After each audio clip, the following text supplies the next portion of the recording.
4/7 news. आज हमारे साथ मौजूद हैं एक खास शख्सियत, डॉक्टर तारा मल्होत्रा। रेकी, हीलिंग, वास्तु और न्यूमरोलॉजी कई विद्याओं की पारंगत हैं। सीधे बात करते हैं। नमस्कार। नमस्कार। अगर आप ही के शब्दों में आपका परिचय जानना चाहें कि क्या क्या विशेषताएं और क्या क्या ज्ञान आपने अर्जित किया। मैं डॉक्टर मल्होत्रा पिछले 15 सालों से रेकी, हीलिंग, न्यूमरोलॉजी, एस्ट्रोलॉजी, किस तरीके से एनर्जीज़ को बैलेंस किया जाता है, मेडिटेशन के ज़रिए या ऑरा क्लेंजिंग के ज़रिए कैसे हम आपकी लाइफ की प्रॉब्लम्स को सॉल्व कर सकते हैं, या न्यूमरोलॉजी की अगर बात करें कि कैसे नेम चेंज, सिग्नेचर चेंज आपकी लाइफ को बदल सकता है। तो इस तरीके से छोटे छोटे उपाय, छोटे छोटे चेंजेस और रेमेडीज़ के ज़रिए पिछले 15 साल से मैं लोगों की मदद कर रही हूँ, उनको डायरेक्शन दे रही हूँ। जी बिल्कुल। लोगों की मदद का जो एक तरीका जो इसे अभी आधुनिक तरीका कहा जाएगा। पहले सिर्फ ज्योतिष के बारे में लोग जानते थे। धीरे धीरे अब ये जो नए शब्द आए हैं, न्यूमरोलॉजी की शुरुआत में बात करें तो वो किस तरह से इफ़ेक्टिव होती है और कितना विश्वास रहे लोगों में। ज़रूर। न्यूमरोलॉजी जो है अंकों के ऊपर बेस्ड होती है, अंकों के ऊपर आधारित होती है, और ये अंक कहीं ना कहीं हमारे ज्योतिष से भी जुड़े हुए हैं। जैसे एक नंबर सूर्य के नंबर से जुड़ा हुआ है, 2 नंबर मून चंद्रमा के नंबर से जुड़ा हुआ है। तो जिस तरीके से 9 ग्रह होते हैं उसी तरीके से 9 नंबर्स होते हैं, और इन्हीं अंकों के आसपास, इन्हीं अंकों के द्वारा आपकी पूरी लाइफ को बताया जा सकता है कि किस तरीके से आपका डेस्टिनी नंबर रहेगा, आपका एक्सप्रेशन नंबर क्या है, आपका लाइफ पाथ नंबर क्या है। और ये नंबर्स बताते हैं कि आपके किस उम्र के पड़ाव में आप क्या चेंजेस देखेंगे। आपका नाम अगर सही अंकों पे नहीं आ रहा, या आपका सिग्नेचर या आपका मोबाइल नंबर अंकों के द्वारा अगर बैलेंस्ड नहीं है, आपकी एनर्जीज, आपकी वाइब्रेशंस बैलेंस्ड नहीं है, तो किस तरीके की कठिनाइयों का आपको सामना करना पड़ सकता है। तो इसीलिए न्यूमरोलॉजी आजकल बहुत प्रचलित हो रहा है, क्योंकि छोटे छोटे चीज़ों से आपको लाइफ चेंजिंग रिजल्ट्स मिलते हैं। अब बात करते हैं रेकी और हीलिंग की।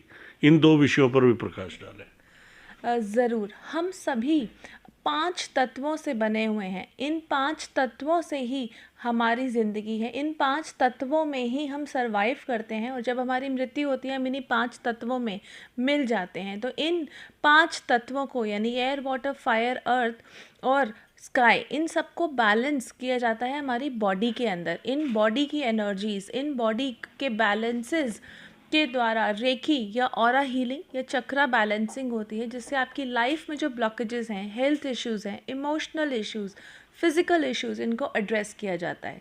जी बिल्कुल। आज इन विषयों के सैकड़ों स्टूडेंट्स डॉक्टर तारा मल्होत्रा से ज्ञान प्राप्त करके इस काम में लगे हुए हैं। आपने शुरुआत कैसे की और अब तक का जो सफ़र रहा वो कैसा? मैंने शुरुआत आज से 15 साल पहले की age a professional career. But अगर देखा जाए तो मुझे बचपन से ही ड्रीम्स आते थे, सपने आते थे, जहाँ पे मैं प्रिडिक्शंस कर पाती थी क्या चीज़ें होने वाली हैं आपकी लाइफ में, या मेरे आसपास के लोगों में क्या घटित होने वाला है। तो इंटरेस्ट कहीं ना कहीं बचपन से ही था, बट उसको प्रोफेशनली स्टडी करके एक चैनल, एक रास्ता 15 साल पहले मैंने दिया। जी, इस रास्ते पे लगातार और काफ़ी लोग भी जो है चलते हुए एक कह सकते हैं कि जीवन यापन भी कर रहे हैं। लेकिन एक और विषय जो प्रमुखता रही है आपकी, वास्तु ज्ञान।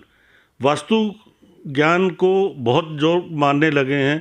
बिल्डिंग्स बनाने में किस तरह की सावधानियां रखी जाएं, तो पूरा वास्तु ज्ञान क्या कहता है, किस तरह से काम कर पाएंगे?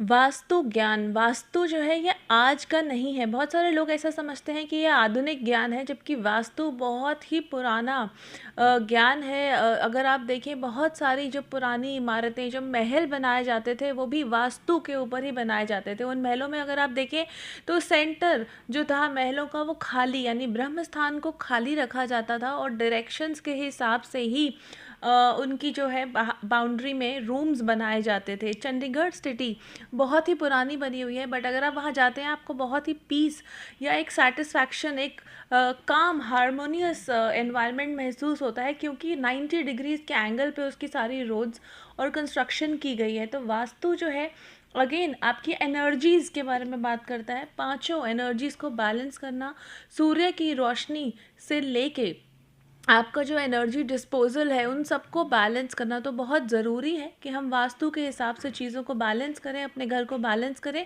ताकि वहाँ वास करने वाले लोग, वास्तु का मतलब है जो वास कौन करता है, जो वहाँ के घर के लोग हैं, तो उन लोगों की एनर्जीज़ को भी बैलेंस मिलता है। जी बिल्कुल, एक नया विषय जिस पर हम ज़रूर बात करना चाहेंगे, हैंडराइटिंग या सिग्नेचर से उनका भविष्य जानना किस तरह की विद्या है।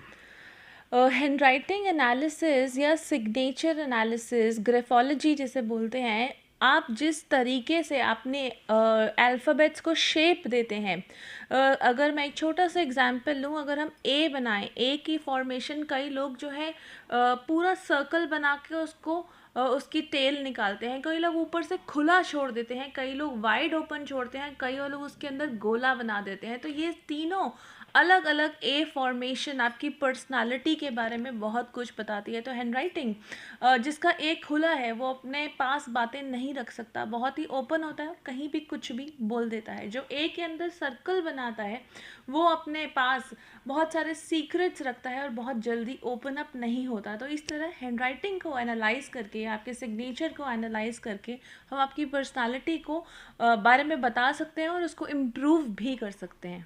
जी हाँ, ये हैं तारा मल्होत्रा, जिनके ज्ञान से काफ़ी लोग और शिक्षा ग्रहण कर रहे हैं और इस क्षेत्र में आगे बढ़ रहे हैं। इसी तरह की और किसी शख्सियत के साथ फिर दोबारा आपसे मुलाकात होगी, तब तक के लिए धन्यवाद।